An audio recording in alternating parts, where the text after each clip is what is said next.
Adeptes de la grande toile, bonjour.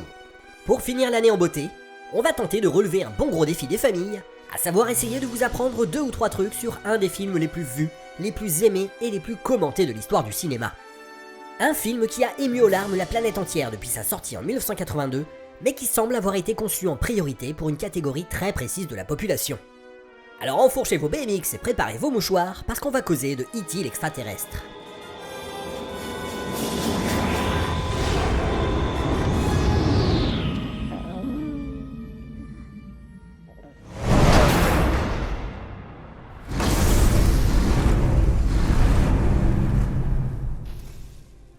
E.T. l'extraterrestre fait partie pour moi d'un cercle très fermé de films que je qualifierais volontiers de parfait. Ce club VIP regroupe des trucs aussi différents que Bambi, le premier Star Wars, Halloween, Stand By Me, Mon voisin Totoro, Un jour sans fin, ou encore Gravity. Par parfait, je n'entends pas qu'il s'agit des meilleurs films du monde, qu'ils sont totalement dépourvus de défauts. Mais il se dégage de ces œuvres une impression de pureté et de limpidité qui me semble vraiment rarissime car très difficile à atteindre. Ben oui, pour arriver à un tel niveau d'évidence, il va sans dire que ça nécessite un sacré travail de dégraissage. Dans le cas de E.T., il aura fallu pas moins de 5 ans d'efforts à Spielberg pour accoucher de cette histoire a priori toute simple sur l'amitié entre un gamin de 10 ans et un gentil extraterrestre. Le projet commence à prendre forme en 1977, dans la foulée de Rencontre du troisième type. En découvrant le résultat final, François Truffaut est très impressionné par la performance que Spielberg est parvenu à tirer du petit Cary Guffey. Il encourage alors le jeune cinéaste à réaliser un film mettant en scène principalement des enfants. Monsieur Derry, I envy you. Séduit par l'idée, Spielberg commence à plancher sur un scénario intitulé Growing Up, qu'il voit comme sa version à lui des 400 coups. À l'instar du Antoine Doinel de Truffaut, le héros est un décalque complet du réalisateur enfant, un garçon chétif et solitaire qui se réfugie dans l'imaginaire pour faire face au divorce de ses parents. Oh, that's just me, a long time ago. I like to have him around from time to time. Parallèlement, Spielberg se met à travailler sur une simili-suite de Rencontres du troisième type. La grosse différence, c'est qu'il est question cette fois de méchants aliens qui terrorisent une famille de fermiers américains. Il recrute le scénariste John Sayles pour mettre au propre ses idées. L'une d'entre elles prévoit que le seul extraterrestre sympa de la bande se lie d'amitié avec un gamin autiste qui l'affuble du surnom Buddy. Le chef des aliens, quant à lui, est doté d'un long doigt au bout lumineux avec lequel, il zigouille instantanément tout ce qu'il touche. Sur le plateau des aventuriers de l'Arche perdue, Spielberg réalise qu'il n'a pas du tout envie d'enchaîner avec un autre film dark et violent, mais qu'il préfère revenir à quelque chose de plus humaniste et spirituel. Pour avoir un avis extérieur, il fait lire le scénario de Night Skies à la jeune scénariste Melissa Mathison, qui est venue rendre visite à son petit ami, un certain Harrison Ford. Celle-ci flash tout de suite sur la sous-intrigue entre le gosse et le gentil extraterrestre et convainc Spielberg que le cœur émotionnel du film se trouve là. Le réalisateur va alors décider de fusionner cet élément de l'histoire avec son autre projet en cours de développement, Growing Up. Toute la partie horrifique de Night Skies sera recyclée dans un autre film produit et en grande partie réalisé par Spielberg la même année que E.T., Poltergeist. On en retrouve aussi des restes dans l'une des plus célèbres productions Amblin, Gremlins, avec les affiches de A Boy's Life et Watch the Skies, qui sont les titres de travail de E.T. et Night Skies. Puis plus tard dans Critters, ou encore dans Signe de M. Night Shyamalan, film Spielbergien s'il en est. Mais tout ça, c'est peau de zob à côté de la liste hallucinante de films qui ont copié de près ou de loin E.T. l'extraterrestre au cours des années 80.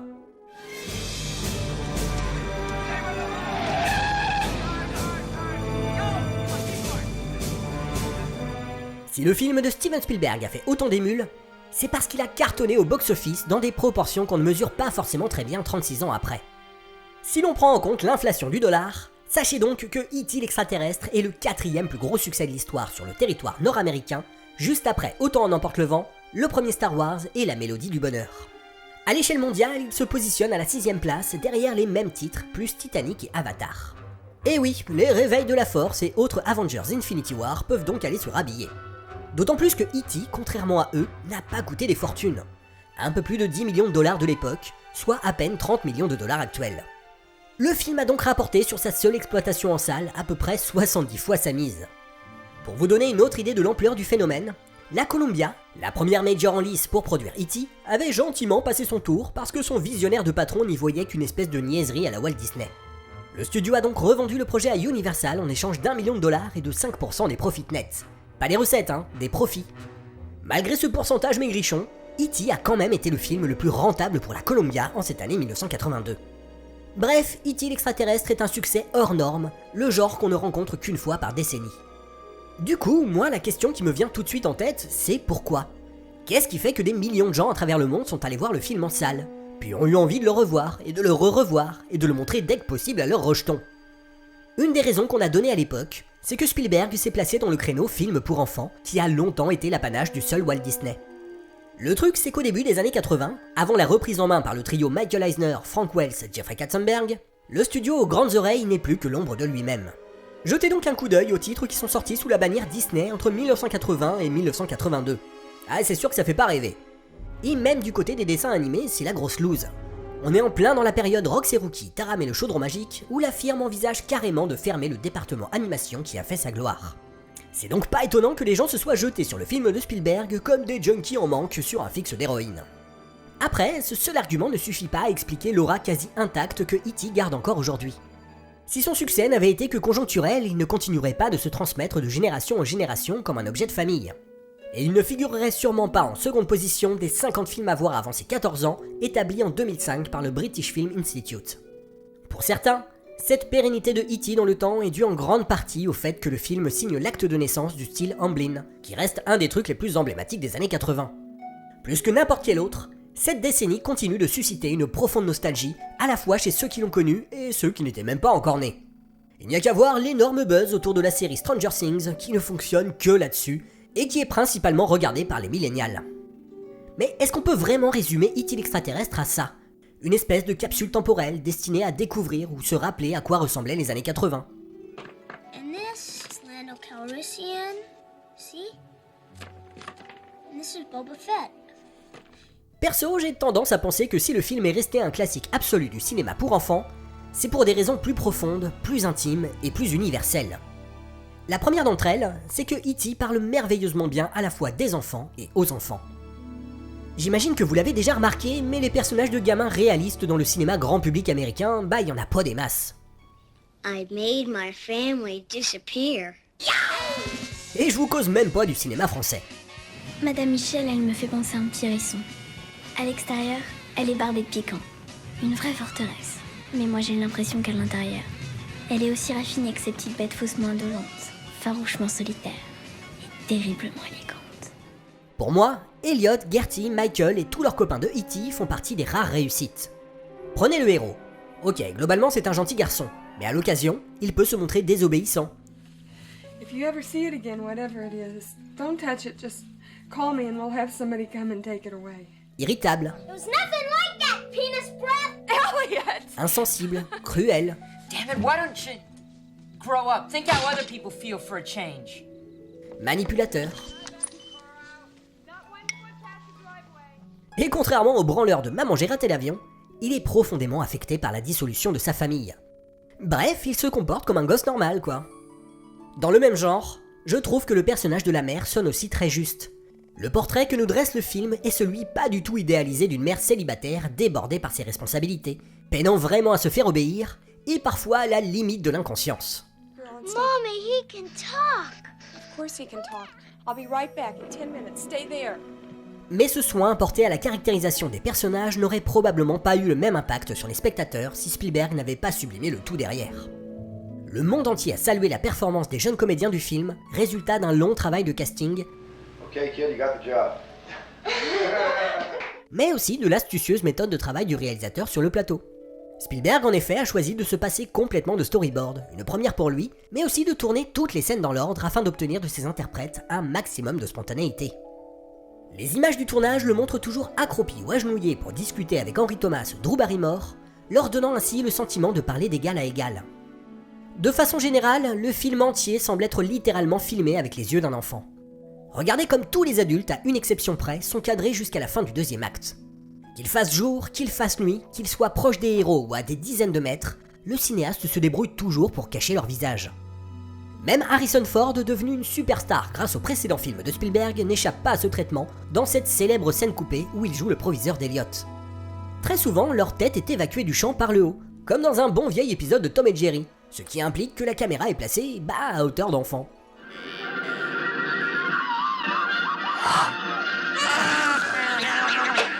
Spielberg réutilise aussi sur E.T. une technique de mise en scène qui a fait des miracles sur les Dents de la Mer.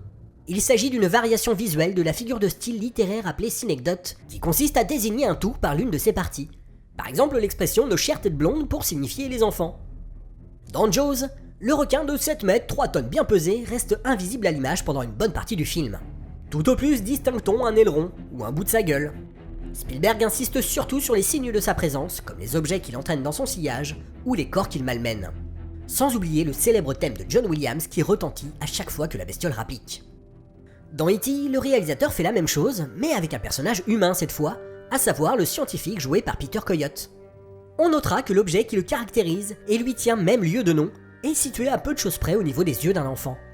Autrement dit, Spielberg se focalise sur ce détail précis parce que c'est exactement ce qu'un gosse ferait. La seule adulte filmée de façon naturelle dès sa présentation, c'est bien évidemment la mère, Mary. Pourquoi ? Eh bien, à mon avis, c'est parce que c'est une mère justement. C'est-à-dire l'être humain avec qui les héros de E.T. entretiennent le lien le plus fort, mais aussi un personnage à mi-chemin entre le monde des enfants et celui des adultes. Le seul moment où Spielberg abandonne cette familiarité, c'est dans cette très belle scène où Mary est littéralement transformée en icône maternelle. Mais dès cet instant, le réalisateur embrasse le point de vue non pas des enfants, mais de E.T., qui observe la maman en secret avec une dévotion quasi religieuse. Tiens, puisqu'on parle de religion, c'est peut-être le moment d'évoquer une théorie qui est presque aussi vieille que le film, à savoir que E.T. est à peu de choses près Jésus.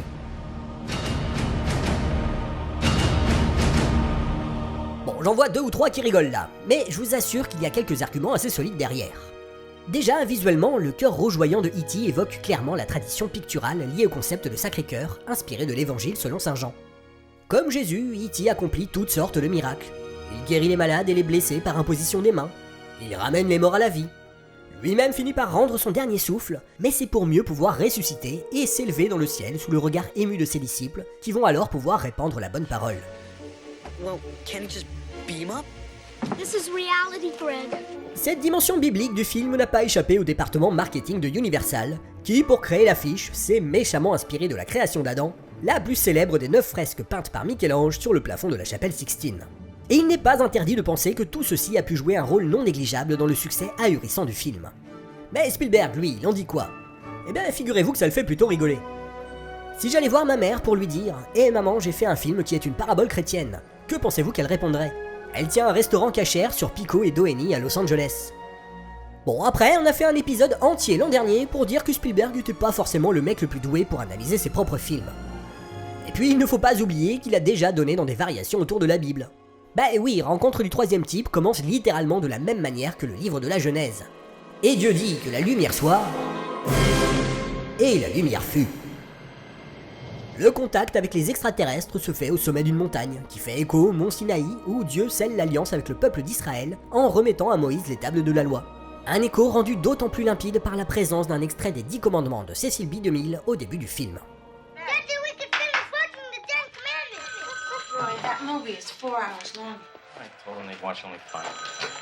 Bref, tout ça pour dire que la dimension religieuse de E.T. n'est peut-être pas si involontaire que ça. En tout cas, elle participe clairement à la double nature du film, pensée à la fois comme une œuvre à vocation universelle et un travail de pure introspection. Pour en revenir une dernière fois avec la figure de Jésus-Christ, il y a un point que celui-ci partage avec Elliot, mais aussi avec Spielberg lui-même, et qui explique peut-être pourquoi son ombre plane sur le film.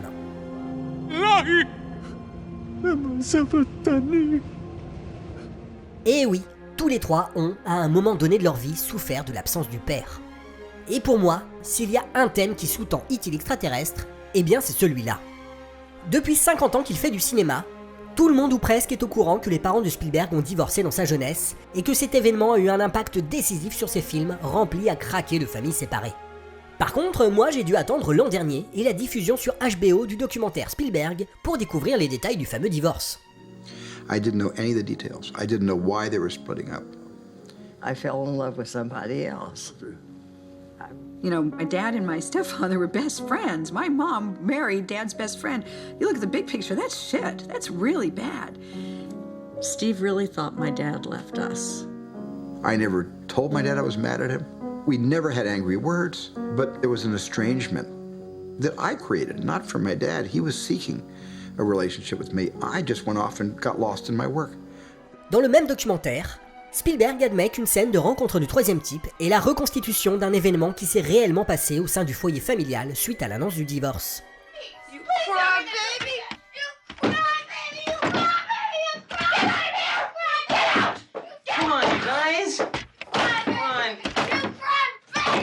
Le fait d'avoir inséré des éléments autobiographiques très intimes au sein de ces blockbusters semble avoir fait un bien fou au réalisateur, puisqu'il va décider d'en faire le cœur même de son projet suivant, Growing Up, qui finira par devenir 5 ans plus tard E.T. l'extraterrestre. Malgré les nombreuses réécritures, celui-ci est resté fidèle à l'idée initiale de Spielberg.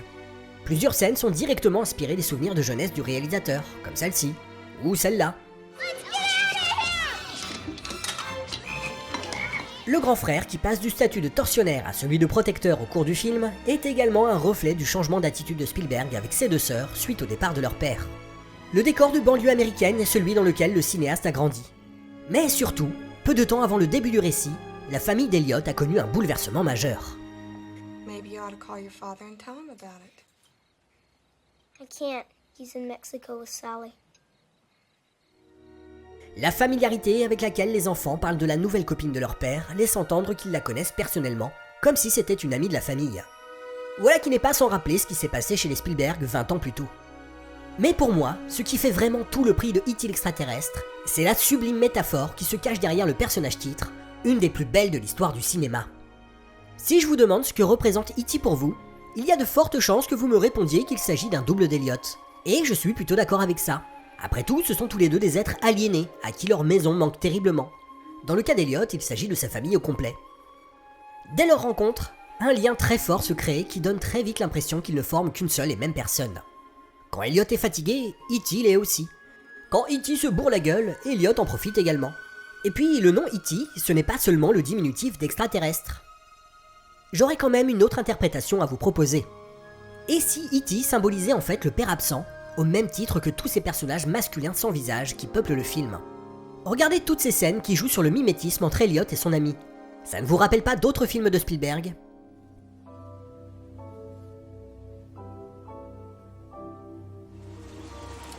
Tim, which car were you planning on? Whichever one you are. Et oui, à chaque fois c'est une figure paternelle que les gamins imitent, plus ou moins consciemment. Maintenant, passons à la scène finale. Les quelques mots que E.T. échange avec les enfants ressemblent beaucoup aux paroles d'un parent avant une longue séparation. Yes. Il salue la fiabilité de Michael comme s'il l'intronisait un nouvel homme de la famille. Et surtout, il y a ça.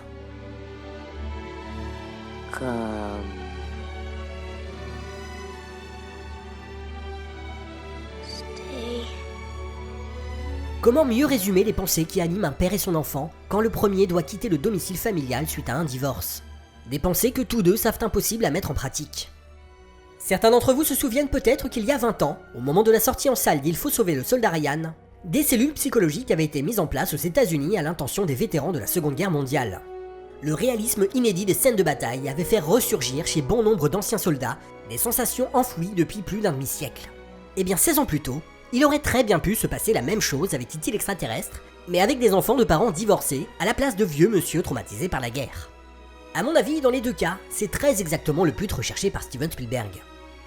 Mais si le monde entier a pu tomber amoureux de E.T. pour son message de tolérance, sa volonté de réenchanter le quotidien, ou tout simplement ses immenses qualités cinématographiques, ça ne m'étonnerait pas que l'ami Steven voulait avant tout s'adresser aux hordes de gamins esselés et déboussolés suite à la séparation de leurs parents.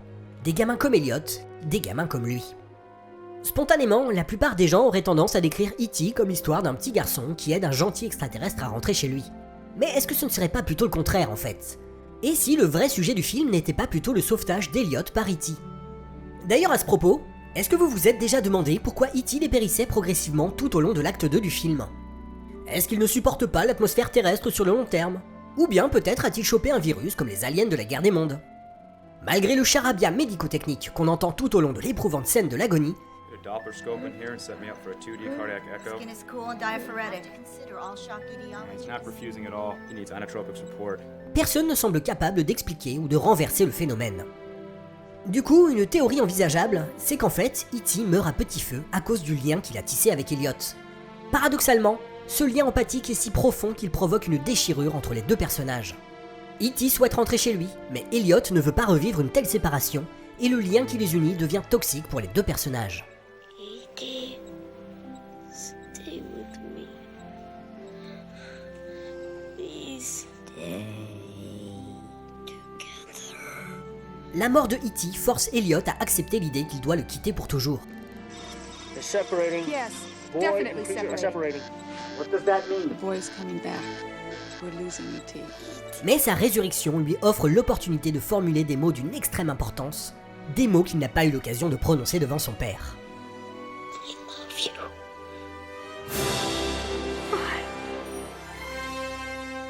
Pour moi, il est évident que le personnage joué par Henry Thomas souffre de dépression depuis le départ subi de son géniteur. En débarquant de façon tout aussi brusque et inexplicable dans la vie de cet enfant perdu, pour citer une œuvre chère à Spielberg, E.T. lui permet d'entamer un processus de guérison et d'acceptation. À ce titre, leur relation se construit autour des célèbres 5 étapes du deuil. Tout d'abord, il y a le choc.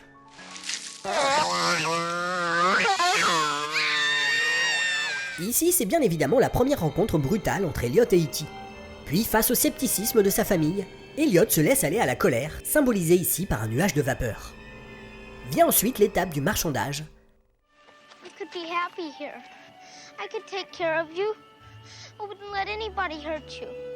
We could grow up together, E.T. Puis celle de la dépression, la plus terrible mais aussi la plus nécessaire pour en arriver à l'étape finale, l'acceptation. Une fois que Elliot est prêt à laisser partir son ami, E.T. utilise une dernière fois ses dons pour guérir définitivement l'esprit du jeune garçon, en nous renvoyant bien sûr à la scène de guérison du doigt blessé d'Elliot, mais surtout à la première fois où l'extraterrestre formule verbalement son désir de rentrer chez lui. E.T. Home phone. Ainsi, l'ombre du doigt de E.T. qui se projette sur le visage d'Elliot nous rappelle que la guérison de l'enfant ne peut que passer par le départ de E.T.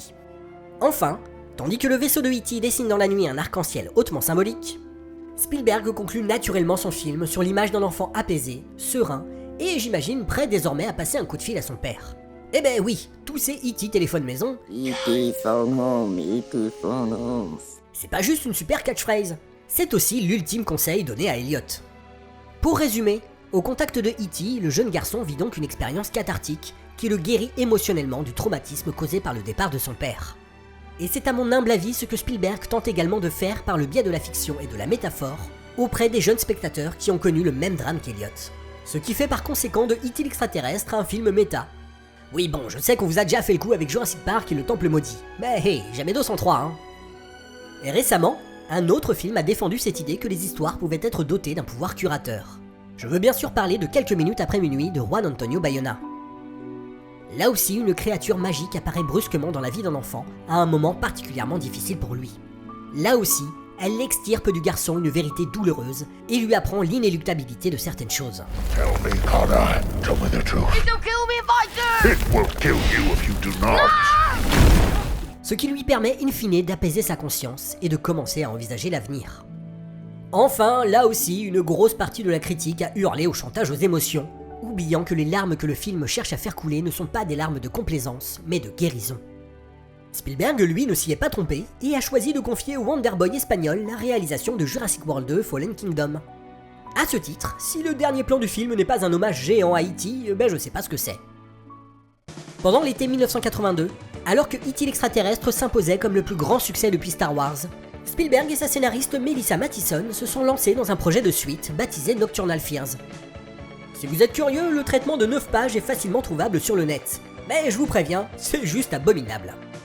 Pour résumer, deux méchants aliens ressemblant vachement à ceux de Night Skies débarquent sur Terre à la recherche de E.T. et capturent Elliot et ses amis. Les pauvres gosses sont horriblement torturés, jusqu'à ce que E.T., ou Zrek de son vrai nom, n'arrive à la rescousse. Après quoi, il repart à bord de son vaisseau. Encore. Sinon, le père d'Elliot s'avère être un gros con qui revient juste pour faire signer à sa femme les papiers du divorce, ce qui permet à celle-ci de pouvoir filer le parfait amour avec l'homme aux clés. Ouais.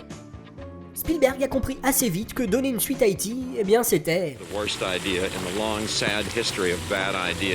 Après ça, il n'en a plus jamais été question. Mais le cinéaste va continuer d'explorer et de faire évoluer ce thème très personnel du père absent. En 1985, il connaît à son tour les joies de la paternité. Mais 4 ans plus tard, il se sépare de son épouse, l'actrice Amy Irving, et impose donc à son jeune fils la même épreuve qu'il a si durement touché enfant, ce qui va le rendre plus à même de pardonner à son propre père. Et effectivement, les films de cette période ne parlent que de réconciliation entre un père et son fils. I thought I'd lost you, boy. I thought you had to, sir. Tout comme La Guerre des Mondes en 2005, où le personnage de Tom Cruise suit un cheminement inverse de celui de Richard Dreyfuss dans Rencontre du troisième type, un père égoïste et démissionnaire au début, qui finit par tout sacrifier pour protéger ses enfants. Au cours des années 2000, l'idée de la perte définitive du père revient régulièrement hanter l'œuvre de Spielberg. Frank, your father is dead. I'm sorry. Puis elle disparaît complètement de sa filmo récente. Et je me demande si c'est pas lié au fait que les parents de Spielberg, au soir de leur vie, ont décidé de se remettre ensemble. Dans le genre la vie imitant l'art, imitant la vie, ça se pose quand même là. Le réalisateur a perdu sa mère en février 2017, mais son père est toujours de ce monde et même centenaire. Spielberg ayant réglé ses problèmes avec lui, et se voyant désormais lui-même comme un vieux monsieur, je ne suis pas certain que ce thème du père ressurgisse à l'avenir. Mais bon, du moment que Steven continue de faire des films, moi ça me va. Et si possible, des films aussi beaux que E.T. l'extraterrestre.